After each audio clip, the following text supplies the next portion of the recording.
दोस्तों आज हम बात करेंगे बहुत ही मेन चैप्टर, मुख्य चैप्टर की, जिसके नाम से जाना जाता है समास।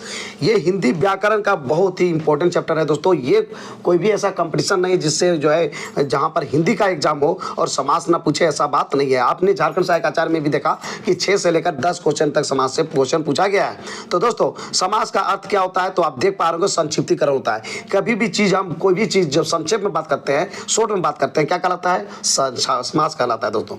समास दो शब्दों से बना हुआ है, एक है सम और दूसरा है आस। सम का मतलब क्या होता है? संक्षिप्त, और आस का मतलब होता है कथन या शब्द। मैं कहने का मतलब है समास का अर्थ हुआ संक्षिप्त कथन या संक्षिप्त शब्द। अब बात करते हैं दोस्तों कि जैसे यहाँ पे और भी पूछा जा सकता है कि समास से हटके कि दो वर्णों के मेल से विकार उत्पन्न होता है, उसको क्या बोलते हैं? तो याद रखिएगा दोस्तों, समास नहीं, क्या बोलते हैं? संधि। देखिए समास जो बनता है दो शब्दों के मेल से बनता है, जबकि वर्ण का बात किया जाए तो क्या होता है? वो संधि होता है दोस्तों। तो पूछा जाए दो या दो से अधिक सार्थक शब्दों के मेल से जो विकार उत्पन्न होती है उसको क्या बोलते हैं? समास कहते हैं। तो याद रखिएगा, शब्दों के मेल से क्या बनेगा? समास बनेगा, जबकि वर्णों के मेल से क्या बनेगा? संधि बनेगा दोस्तों। अब बात करते हैं कि जैसे मैंने पहले बताया कि समास का मतलब होता है संक्षिप्त कथन या संक्षिप्त शब्द। संक्षिप्त मतलब संक्षेप में। यही कारण है कि कई बार बोलता है समासेन बता, या कि समास में बोलो, यानी शॉर्ट में बोलो। जब भी कोई आदमी बहुत ज्यादा बोलता है तो कहा जाता है कि शॉर्ट में बोलो, संक्षेप में बोलो, तो उसे बोला जाता है समासेन बता। तो अब बात करते हैं दोस्तों कि जैसे आपने देखा कि महान है जो पुरुष, महान है जो पुरुष, ये तो लंबा वर्ड है। अब इसको जो सेंटेंस के रूप में दिख रहा है, इसको हम डायरेक्ट बोलेंगे महापुरुष, तो ये मेरा क्या कहलाएगा? समास कहलाएगा। उसी प्रकार से और भी आप देख सकते हैं दोस्तों। एग्जांपल है राजा का कुमार, राजा का कुमार डायरेक्ट बोलेंगे राजकुमार। प्रयोग के लिए शाला, प्रयोग के लिए शाला इतना नहीं बोलना है, डायरेक्ट बोलेंगे प्रयोगशाला। प्रत्येक दिन इतना नहीं बोलना है, डायरेक्ट बोल देना है प्रतिदिन। प्रतिदिन मतलब ही हो गया प्रत्येक दिन। तो किसी भी वर्ड, बहुत सारे वर्ड है या फिर सेंटेंस के रूप में है, उसको हम एक वर्ड में बोलेंगे, एक शॉर्ट में बोलेंगे, संक्षेप में बोलेंगे, तो उसे क्या बोलेंगे? समास कहेंगे दोस्तों। आपको पता होना चाहिए दोस्तों, समास 6 प्रकार का होता है। समास 6 प्रकार का होता है। अव्ययी भाव समास, तत्पुरुष समास, द्वंद्व समास, बहुब्रीहि समास, कर्मधारय समास, द्विगु समास। मैं आपको शॉर्ट में बताता हूं पहले दोस्तों, फिर इस पर डीप बात करेंगे। अव्ययी भाव में आपको पता होना चाहिए कि जिसका पूर्व पद यानी पहले का पद, 2 शब्द पद होता है दोस्तों। जैसे यहाँ पर देखिए महापुरुष है, महापुरुष में 2 शब्द पद है, एक है महा और दूसरा है पुरुष। तो यहाँ पर देखिए दोस्तों, महापुरुष में एक महा हुआ, दूसरा पुरुष हो गया। तो महा जो है प्रथम पद हुआ और अंतिम पद जो हो गया वो पुरुष हो गया। तो यहाँ पर महा जो है पूर्व पद कहलाएगा, जबकि ये जो अंतिम पद है पुरुष, ये आपका जो कहलाएगा उत्तर पद कहलाएगा। ये उत्तर पद कहलाएगा, जबकि महा क्या कहलाएगा? ये पूर्व पद कहलाएगा। तो दोस्तों यहाँ पर जिसका पूर्व पद प्रधान हो, पहला का पद प्रधान हो या फिर क्या हो? अव्यय हो, तो उसे समझ लीजिएगा कि वो अव्ययी भाव समास है। तो दोस्तों अव्ययी भाव समास का जो है शॉर्ट में और भी ट्रिक है कि हम जान सकते हैं। सिर्फ और सिर्फ आपको याद रख लिए, किसी भी शब्द का जो है उपसर्ग दिखाई पड़े, किसी भी शब्द का उपसर्ग दिखाई पड़े तो समझ लेना कि वो क्या है? अव्ययी भाव समास है। या फिर दोस्तों ये अव्यय हो, पहला पद जो हो अव्यय हो, उसे क्या बोलेंगे हम? अव्ययी भाव समास कहेंगे। अब बात करते हैं तत्पुरुष समास। तो तत्पुरुष समास दोस्तों बात करते हैं कि ये 6 प्रकार का होता है। तो 6 प्रकार का कौन होता है? तो कारक से संबंधित होता है तत्पुरुष, यानी कि कोई भी तत्पुरुष समास में कारक जो है लुप्त रहता है, वहां छिपा रहता है, लोप होता है। तो जैसे कि आपको कारक पता है कि कारक जो होते हैं कितने प्रकार के होते हैं? तो कारक जो है आपके 8 प्रकार के होते हैं। कर्ता कारक, कर्म कारक, करण कारक, ठीक है, ये जो है संप्रदान कारक, अपादान कारक, संबंध कारक, अधिकरण कारक और संबोधन कारक। लेकिन दोस्तों यहाँ पे 2 कारक छूट जाएगी, ठीक है। यहाँ पर मात्र 6 ही कारक के विषय में पढ़ना है तत्पुरुष समास में। तत्पुरुष समास 6 जो है कारक को इंडिकेट करता है और वहाँ पे जो है छिपा रहता है। जैसे है आपका 2 कारक छूट जाता है, एक छूट जाता है कर्ता कारक और दूसरा छूट जाता है संबोधन कारक। ये दोनों कारक नहीं होते हैं, बाद बाकी जो है सब भी कारक इसमें समाहित होते हैं तत्पुरुष समास में। तो दोस्तों जहां पर भी आपको कारक छिपा मिले तो समझ लीजिए वो तत्पुरुष है। पहला हम बात करते हैं फिर से दोस्तों, अव्ययी भाव समास में पहला पद क्या होगा? अव्यय होगा, या सिंपल जान लीजिए उपसर्ग होगा। उपसर्ग जो इससे हम बात करते हैं दोस्तों, आप देख सकते हैं कि यहाँ पे जो है प्रतिदिन है, प्रतिदिन है, प्रति में यहाँ पर प्रतिदिन में यहाँ पर उपसर्ग है। क्या उपसर्ग है? तो प्रति उपसर्ग है। आजन्म, आजन्म में क्या उपसर्ग है? हाँ, तो आजर में क्या उपसर्ग है दोस्तों? आ उपसर्ग है। उसी प्रकार यथा में क्या उपसर्ग है? तो यथा। यथा संभव में क्या उपसर्ग है? तो यथा उपसर्ग है। तो कहने का मतलब है जब भी कोई शब्द में आपको उपसर्ग दिखाई पड़े तो समझ लीजिए कि वो जो है आपका अव्ययीभाव समास है। और भी आप देख सकते हैं दोस्तों कि यहाँ पे अनुरूप में अनु क्या है? उपसर्ग है। भरपेट में क्या उपसर्ग है? भर उपसर्ग है। प्रतिकूल में क्या उपसर्ग है? तो प्रति उपसर्ग है। हाथों हाथ में यहाँ हाथ उपसर्ग है। लेकिन दोस्तों मैं यहाँ पे दो चीज बता देना चाहता हूँ। कभी भी आपको अव्ययीभाव समास पहचानना है तो यहाँ पे दो चीज याद रखिएगा। चाहे पहला पद चाहे तो क्या होगा? उपसर्ग होगा। उपसर्ग होगा या फिर जो पहला पद होगा वो क्या होगा? पहला पद नहीं, दोनों पद जो है दोनों पद क्या हो? रिपीट करे से यहाँ पर देख रहे होंगे हाथों हाथ, आपको दिखाई पड़ रहा होगा दोस्तों हाथों हाथ। तो हाथों हाथ, दिनों दिन, रातों रात जब कोई वर्ड रिपीट करे तो समझ लेना, आंख बंद करके जान लेना वो जो है आपका अव्ययीभाव समास है। या फिर पहला पद क्या हो? उपसर्ग हो तो समझ लेना कि वो जो है क्या है? तो वो जो है अव्ययीभाव समास है दोस्तों। अब बात करते हैं तत्पुरुष समास। तो तत्पुरुष को मैंने पहले ही बता दिया दोस्तों कि तत्पुरुष जो होता है ये कारक वहां पर लुप्त होता है, कारक का लोप होता है। तो दोस्तों तत्पुरुष समास में 8 प्रकार के कारक होता है जिसका मैंने पहले ही बताया। कर्ता ने, कर्म को, करण से, संप्रदान को के लिए, है ना। उसके बाद जो है अपादान से, संबंध का के की, अधिकरण में पर और संबोधन होता है हो हे अरि। लेकिन दोस्तों यहाँ पर 2 कारक छूट जाता है। एक छूट जाता है कर्ता कारक और दूसरा छूट जाता है संबोधन कारक। बाद बाकी 6 का 6 जो होता है कारक यहाँ पर समाहित होता है तत्पुरुष समास में। तो तत्पुरुष में तरफ समास में जो है 6 प्रकार के कारक होंगे और 2 प्रकार के कारक यहाँ पे नहीं लागू होते हैं। कौन कौन लागू नहीं होते हैं? एक कर्ता कारक और संबोधन कारक, ये तत्पुरुष समास में नहीं होते हैं। तो जहां पर आपको छिपा रहे तत्पुरुष, समझ लीजिए कि कारक का चिन्ह छिपा रहता है, कारक छिपा रहता है तो समझ लीजिए वो क्या है? तत्पुरुष समास है। जैसे देखिए कि कर्ता ने का तो बात ही नहीं है, कर्म तत्पुरुष होगा तो कर्म का इंडिकेट क्या होता है? को होता है। को या कुछ नहीं होता है। तो को कहीं पर लिखा लगे कि इसमें जो है को छुपा हुआ है तो समझ लेना कि तत्पुरुष समास है। और उसमें भी किस प्रकार का तत्पुरुष? तो कर्म तत्पुरुष, क्योंकि कर्म का जो होता है इंडिकेशन को होता है। जैसे यहाँ पर गगन चुंबी, तो गगन चुंबी का मतलब होता है गगन को चूमने वाला, तो यहाँ पर को छुपा हुआ है। यश प्राप्त यानी यश को प्राप्त वाला, यश को प्राप्त को कहते हैं यश प्राप्त, यहाँ पर भी को छुपा हुआ है। चिड़ी मार, चिड़िया को मारने वाला, को छुपा हुआ है। ग्रामगत यानी ग्राम को गत, तो यहाँ पर को छुपा हुआ है। रथ चालक, रथ को चलाने वाला, को छुपा हुआ है। तो ये हो गया तुम्हारा आपका कर्म तत्पुरुष। उसी प्रकार से करण तत्पुरुष का बात करेंगे दोस्तों, तो करण का इंडिकेट क्या होता है? से होता है। करण का इंडिकेट क्या होता है? से होता है। तो करण जो है यहाँ पर से जो है छुपा रहता है कोई भी समास में, तो समझ लीजिए ये जो है तत्पुरुष है। और किस प्रकार का तत्पुरुष है? तो करण तत्पुरुष है। जैसे करुणा पूर्ण यानी करुण से क्या? पूर्ण, करुणापूर्ण हो गया।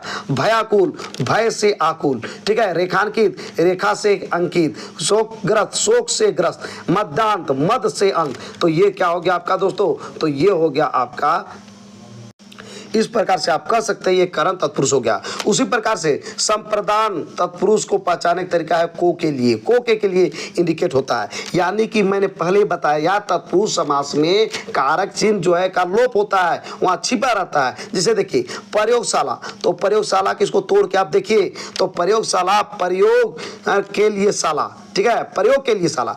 स्नान घर, स्नान के लिए घर, ठीक है। यज्ञशाला, यज्ञ के लिए शाला, ठीक है। गौशाला, गौ के लिए शाला। तो ये जो है आपका संप्रदान तत्पुरुष कहला गया। ये तत्पुरुष है, लेकिन किस प्रकार का तत्पुरुष है? तो संप्रदान तत्पुरुष है। यहाँ पे जी तोड़ के देखिएगा दोस्तों, विग्रह करके देखिएगा तो आपको पता चलेगा कि इसमें जो है आपका कारक चिन्ह छिपा, तोड़ के देखिएगा तो पता चलेगा कि कारक चिन्ह छिपा हुआ है। अब उसी प्रकार से आपादान तत्पुरुष देख सकते हैं। आपादान का इंडिकेट क्या होता है? से। आप कहेंगे सर से इसमें भी आ गया, करण में भी से हो गया। तो करण से जो होता है उसमें जो होता है से, इसमें भी है, लेकिन करण का बात किया जाए साथ में चलने वाला होता है। जबकि आपादान मतलब होता है बिछड़ने वाला होता है और लगाव होता है। जैसे पेड़ से पत्ता गिरता है, अब पेड़ में पहले था पत्ता, अब वहां से गिर गया तो फिर तो पत्ता पेड़ पे नहीं चल जाएगा। तो इस प्रकार से वो अलगाव हो गया, वहां से बिछड़ गया। तो वो कहलाता है आपका आपादान। तो कहने का मतलब से यहाँ भी है, लेकिन आपादान कहला के यदि बिछड़ रहा है। जैसे देखिए धनहीन, अब पहले धन था, धन आपका चला गया तो बिछड़ ही गया ना, फिर वो ऑटोमेटिक तो धन नहीं आएगा, उसके लिए फिर से आपको कमाना पड़ेगा। तो इस प्रकार से वो जो है आपका क्या कहलाएगा, आपादान तत्पुरुष कहलाएगा, क्योंकि धन से ही से यहाँ पर भी है। पथ भ्रष्ट, पथ से भ्रष्ट, आप रास्ता जा रहे हैं, रास्ता से आप भटक गए, एकदम रास्ता भूल गए, तो वैसी स्थिति में भी आप तो बिछड़ गए, लेकिन अब फिर आपको याद करना होगा कि नहीं भैया ऐसे से आए थे तो ऐसे आए थे, तो फिर से आपको कोशिश करना होगा। तो ये जो है आपका अलगाव हो गया। पद से च्युत, आपको पहले पद था, उससे यदि ये च्युत हो जाता है तो वो भी बिछड़ना हो जाता है। देश निकाला, देश से आपको निकाल दिया गया, तो वहां पे भी फिर आपको कोशिश करना होगा आने के लिए, यानी कि आपको जो है वहां पर अलगाव हो गया, आप वहां से बिछड़ चुके हैं। तो वैसी स्थिति में से लग गया तो समझ लीजिए वो आपादान तत्पुरुष है। अब संबंध का मतलब है काके की, तो संबंध का मतलब हो गया काके की दोस्तों। तो कहने का मतलब ये कि जैसे राजपुत्र तो राजा का पुत्र, राजा ज्ञा राजा का आज्ञा, देश रक्षा देश का रक्षा, है ना, शिवालय शिव का आलय, पराधीन पर का धीन। तो ये जो होता है संबंध तत्पुरुष कहलाएगा, इसमें छिपा रहता है काके की। उसी प्रकार अधिकरण तत्पुरुष जो है, जो अधिकरण तत्पुरुष, अधिकरण का इंडिकेट क्या है, में पर होता है। क्या होता है, में पर। तो अधिकरण का इंडिकेट होता है दोस्तों में पर, ठीक है। हाँ तो दोस्तों अधिकरण का होता है में पर, अधिकरण का में पर हो गया यहाँ पे इंडिकेट। तो ये जो है जैसे शोक मग्न, शोक में मग्न, पुरुषोत्तम पुरुष में उत्तम, आप बीती आप में बीती, ठीक है। उसके बाद गृह प्रवेश, गृह में प्रवेश। तो में और पर यहाँ पर इंडिकेट होता है किसका, अधिकरण का। तो सिंपल सी बात है दोस्तों कि जब भी कोई भी समास में कारक छिपा रहे, कितने प्रकार के कारक, छह प्रकार के कारक छिपा रहे, है ना, और कौन दो कारक नहीं छिपा रहता है, तो कर्ता कारक और संबंध संबोधन कारक छिपा यहाँ पे छिपा नहीं रहता है, इसका यूज नहीं होता है। बाद बाकी छः का छः जो है कारक का यहाँ पर यूज होता है दोस्तों। तो समझ लेना कि जब भी कोई समास में क्या छिपा रहे, कारक छिपा रहे, तो समझ लेना कि वो क्या है, तत्पुरुष समास है। अब द्वंद्व समास, द्वंद्व में का मतलब है द्वंद्व, यानी कि दोनों का दोनों जो पद होता है क्या होता है, प्रधान होता है, दोनों का पद प्रधान होता है। तो दोस्तों आपको मैं बता दूं द्वंद्व समास में जो होता है उसमें इंडिकेट होता है कि वहां संयोजक चिन्ह होता है, संयोजक चिन्ह होता है दोस्तों। जैसे आप देख पा रहे होंगे पाप पुण्य, सुख दुख, गुण दोष, है ना, छल कपट, सब में क्या है, संयोजक चिन्ह यहाँ पर है। इससे में क्या है, बीच में सब में संयोजक चिन्ह छिपा हुआ है। तो जब भी संयोजक चिन्ह छिपा रहे तो समझ लेना कि क्या होगा, तो ये होगा द्वंद्व। लेकिन दोस्तों हर समय ऐसा नहीं होगा। जब भी संयोजक चिन्ह छिपा रहे तो एक वर्ड का दूसरा वर्ड जो होता है यदि वो उल्टा हो, यानी कि विलोम हो, तो समझ लेना कि द्वंद्व है। और यदि विलोम नहीं होता है और संयोजक चिन्ह है तो वैसी स्थिति में वो द्वंद्व नहीं होगा, यानी कि दोनों वर्ड जो होगा सेम होगा, सेम रिपीटेशन होगा, तो द्वंद्व नहीं। जो कि मैंने पहले ही बता दिया वो क्या कहलाता है, जो है अव्ययी भाव समास कहलाता है। यदि दोनों सेम रहेगा तो, रिपीटेशन हो, सेम रहे, संयोजक चिन्ह रहे, तो वो क्या कहलाता है, अव्ययी। लेकिन दोनों शब्द में के बीच संयोजक रहे उसके बावजूद क्या हो, ये दोनों एक दूसरा का ऑपोजिट हो, दोनों एक दूसरे का ऑपोजिट हो, तो क्या कहलाता है, वो द्वंद्व कहलाता है। जैसे देखिए यहाँ पर तो संयोजक चिन्ह क्या है, यहाँ पर देख ही रहे आप संयोजक चिन्ह है, लेकिन दोस्तों यहाँ पर जो है ध्यान दीजिएगा वर्ड का ध्यान दीजिए दोस्तों। पाप का उल्टा क्या होता है, पुण्य होता है। पाप का विलोम पुण्य होता है। सुख का विलोम क्या होता है, दुख। गुण का दोष, छल का कपट, ऊंच का नीच, खरा का खोटा, ठंडा का गर्म। यदि वो उल्टा शब्द हो, बीच में संयोजक चिन्ह हो और बाद में क्या हो, एक दूसरा का ये उल्टा शब्द हो, तो समझ लेना कि वो क्या है, द्वंद्व समास है। क्या है, द्वंद्व समास है। दोस्तों मैंने अभी बता दिया कि जितना भी शब्द है संयोजक चिन्ह लगा छिपा रहता है, तो ये मत धोखा में खा जाना कि वो द्वंद्व होगा ही, ऐसा कोई जरूरी नहीं है। यदि दोनों का दोनों सेम हो, जैसे रातों रात, रात पहले भी रात बाद में भी रात, रातों रात आ गया और संयोजक चिन्ह है, तो ऐसी स्थिति में आप नहीं कर सकते हैं कि ये जो है द्वंद्व होगा। ये क्या होगा, अव्ययी भाव समास हो जाएगा दोस्तों, ठीक है। दिनों दिन, है ना, ये सब क्या होगा, अव्ययी भाव समास हो जाएगा। चूंकि वो जो है संयोजक चिन्ह है लेकिन शब्द के क्या है, रिपीट है। जब भी रिपीटेशन हो, ये एकदम पुनः बार बार आए, वही शब्द आए, तो वो क्या कहला जाएगा, ये द्वंद्व न होकर क्या हो जाएगा, अव्ययी भाव समास समास होता है। तो दोस्तों द्वंद्व समास में जो आप मीनिंग निकालिएगा, विग्रह कीजिएगा, तो वहां पर बीच में आपको दिखाई पड़ेगा और, अथवा, या, एवं ऐसे दिखाई पड़ेगा। जैसे देखिए पाप पुण्य में क्या है, पाप और पुण्य है। सुख दुख में क्या है, सुख और दुख है। गुण दोष में क्या है, गुण और दोष है। छल कपट में क्या है, छल और कपट है। तो ये सब दिखाई पड़ेगा, और, अथवा, या, एवं, ये सब दिखाई पड़ेगा। तो समझ लेना दोस्तों कि वो क्या है, द्वंद्व समास है। अब है दोस्तों बहुब्रीहि समास। बहुब्रीहि समास आप देख पा रहे होंगे कि बहुब्रीहि में दोनों शब्द का यहाँ पर प्रधानता होती ही नहीं है। दोनों शब्द जो यहाँ पर कह रहा है उसकी कोई प्रधानता नहीं होती है। इसमें कोई तीसरा पद का प्रधान होता है। कहने का मतलब जो है को दोनों पद का यहाँ पर प्रधानता नहीं चलेगी। तो समझ लेना ये क्या है, बहुब्रीहि समास है। तो दोस्तों जैसा कि मैं आपको दिखा रहा हूँ कि बहुब्रीहि समास क्या होता है, इसमें कोई भी पद प्रधान नहीं होता है। जैसे देखिए लंबोदर, लंबा है जो उधर जिसका, तो लंबा जिसका उधर होता है, तो लंबा और उधर ये तो दो अलग अलग वर्ड है। एक है लंबा और दूसरा है उधर। लेकिन कहा लंबोदर में यहाँ पर जो है इसका बात नहीं चलेगा। बात क्या चलेगा यहाँ पे दोस्तों, तो बात ये चलेगा कि लंबा और उधर, जिसका लंबा उधर है उनको कहा जाता है गणेश भगवान को। कहने का मतलब ये दोस्तों लंबा और उधर ये अलग अलग चीज है। क्या गणेश भगवान का यहाँ पर नाम आया, नहीं आया, लेकिन अलग इसका नाम है। एक ही दुनिया में आदमी है, कौन है, गणेश। तो हो गया आपका क्या हो गए, तो वो बहुब्रीहि हो गए। उसी प्रकार से दशानन, 10 है आनंद जिसका, तो दोस्तों 10 और आनंद यह दो चीज है। तो ये क्या, रावण, इसको किसको बोला जाता है, तो दशानन बोला जाता है रावण को। 10 हाथ उन्हीं का था, 10 हाथ नहीं, 10 मूड़ी जो है उसी का था। तो दोस्तों 10 माथा जो था क्या कहते हैं रावण का, तो उसी को बोला जाता है रावण को। तो 10 आनंद में यहाँ पर देखिए 10 में भी रावण नहीं दिख रहा है, आनंद में भी रावण नहीं दिख रहा है, लेकिन इसका वैल्यू चला नहीं चला, कौन आ गया, रावण। तो दोस्तों कि ना तो पहला पद प्रधान हो ना दूसरा प्रधान हो, यानी दोनों जो पद का कोई वहाँ पर औचित्य नहीं हो जाता है। लास्ट में जो एक अलग मीनिंग निकल जाता है, एक अलग पद का बात आ जाता है, अलग मीनिंग ही दे देता है। तो उसको हम लोग बोलते हैं बहुब्रीहि समास। पंकज, पंख से जो निकलता है, यानी कि जो है जो कीचड़ से उत्पन्न होता है उसको क्या बोलते हैं, कमल कहते हैं। गिरिधर किसको कहा गया है, कृष्ण को। निशाचर, त्रिलोचन, ये सब जो है दोस्तों, चक्रपाणी, महावीर, प्रधानमंत्री है ना, अनहोनी, पीताम्बर है ना, चौलडी है ना, चंद्रमौला, ये सब जो है किसका एग्जाम्पल है, तो ये जो है बहुब्रीहि का एग्जाम्पल है दोस्तों। निशा गिरिधर किनको कहा गया है, कृष्णा जी भगवान को। निशाचर, निशा में चरने वाला। अब निशा में कौन चरता है, राक्षस को कहा गया है दोस्तों। त्रिलोचन, त्रिलोचन का मतलब हो गया यहाँ पर दोस्तों 3 है लोचन जिसके, यानी किसका, तो ये शंकर जी को कहा गया है, ठीक है। 3 आंख उन्हीं का है। उसके बाद चक्रपाणी, चक्र जिसके हाथ में क्या है, पानी है, तो जो पानी कहने का मतलब क्या है, चक्र है, चक्र है, ठीक है। जिसके पानी मतलब हाथ में चक्र है उनको अर्थात विष्णु कहा गया है। महावीर किनको कहा गया है, हनुमान जी को। प्रधानमंत्री, प्रधान है जो मंत्री, अर्थात कौन, प्रधानमंत्री, ये बहुत इंपॉर्टेंट है दोस्तों।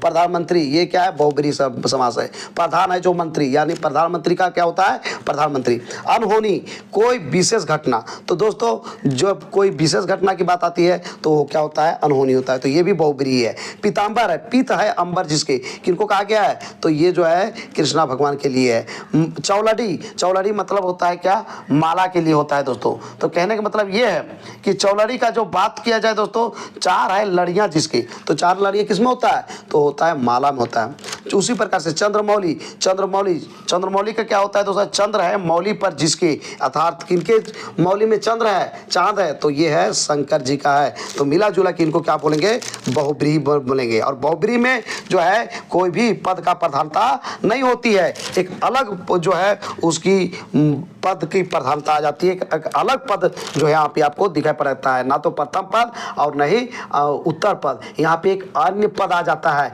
वो दोनों शब्द को वहाँ से रिलेट करके देखने से डायरेक्ट आपको दौर दिखेगा नहीं, एक अलग पद प्रधान हो तो क्या समझ लेना है, बहुब्रीहि समास समझ लेना है दोस्तों। अब बात आता है कर्मधारय समास का। तो दोस्तों कर्मधारय समास जो है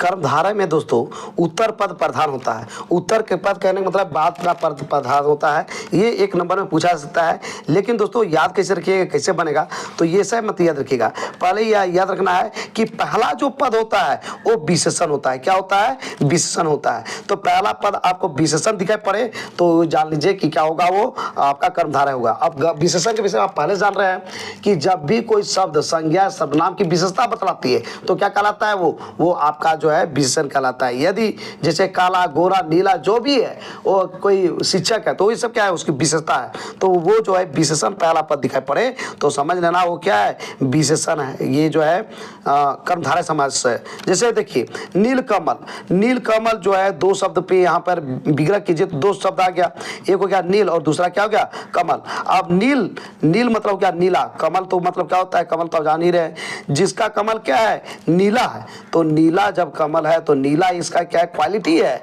ये क्या इसकी विशेषता है, कैसा है कमल उनका, नीला है। तो ये हो गया उसका कर्मधारय समास हो गया। उस प्रकार से लाल मणि, लाल है जो मणि, मणि कैसे है तो लाल है। नीला है जो कंठ, कंठ कैसा है, नीला है। तो फिर है महापुरुष, पुरुष कैसा है तो महान है, ठीक है। महादेव, देव कैसे है तो महान है। अधमरा, मरा कैसा है तो ये आधा आधा जो मर गया है।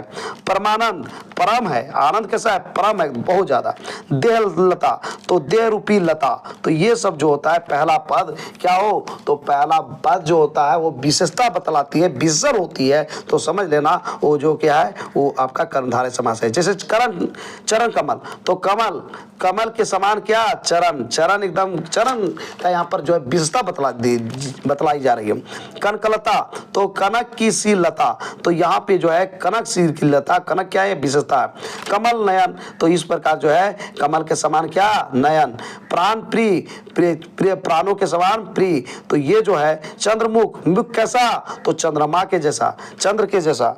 मृग, नयन, मृग के समान क्या, नयन, ठीक है। क्रोधाग्नि, क्रोध के समान क्या, अग्नि या क्रोध रूपी अग्नि, ये क्या है तो ये विशेषण है। तो पहला पद आपको क्या दिखाई पड़े, विशेषण दिखाई पड़े तो समझ लेना दोस्तों कि वो जो क्या है कर्मधारय है। अब बात करते हैं द्विगु समास, अंत बच जाता है दोस्तों द्विगु समास। तो द्विगु का मतलब है काउंटिंग, जब भी काउंटिंग हो, ठीक है, गिनती की संख्या आ जाए तो समझ लेना वो क्या है, द्विगु समास है दोस्तों। जैसे कि आप देख पा रहे होंगे कि यहाँ पे जो है कुछ पूर्व पद क्या होता है, संख्यावाचक होता है। यहाँ पर ध्यान दीजिएगा दोस्तों, जो मैं दिखा रहा हूँ यहाँ पे जैसे सप्तऋषि है, सप्त 7 होता है। त्रिलोक 3 क्या होता है आपका, इंडिकेट का इसको कर रहा है संख्यावाचक को, नंबर को। नवरात्र में भी 9 है, पंचमढ़ी में भी पंच है, त्रिकोण में भी 3 है ना, तिरंगा में भी 3 है, और दोपहर में 2 है, चौराहा में 4 है ना, सप्तऋषि में 7। ये काउंटिंग हो रहा है, गिनती की संख्या आ रही है। तो जब भी गिनती की संख्या आ जाए सबसे पहले पद में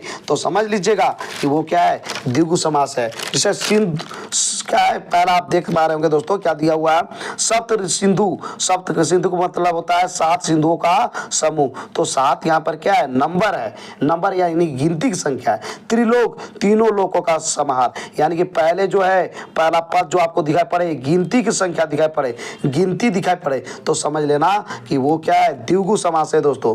तो इस प्रकार से आप समझ गए होंगे कि द्विगु समास क्या है। तो ये आपका हो गया कि समास के भेद है, और समास में आपने देखा कि इतने भेद देखा तो 6 भेद देखा, अव्ययी भाव, तत्पुरुष, द्वंद्व, बहुव्रीहि, कर्मधारय और द्विगु। दोस्तों मैं आपको बता दूं कई बार क्या होता है समास को पहचानना बड़ा कठिन होता है। जैसे आपको मैं बताता दोस्तों कि कंपटीशन में क्या करता है, कुछ समास कर्मधारय और बहुव्रीहि दोनों हो जाते हैं। आपको यह भी पता होना चाहिए दोस्तों कि उसको कर्मधारय भी बोलेंगे और बहुव्रीहि बोलेंगे। लेकिन यदि ऑप्शन में कंपटीशन में आपको दोनों क्वेश्चन दे दिया, एक ही क्वेश्चन दिया और दोनों ऑप्शन दे दिया तो आपको टिक लगा देना है बहुव्रीहि। क्यों, क्योंकि जो है बहुव्रीहि का वहां पर मान्यता ज्यादा मिल जाती है।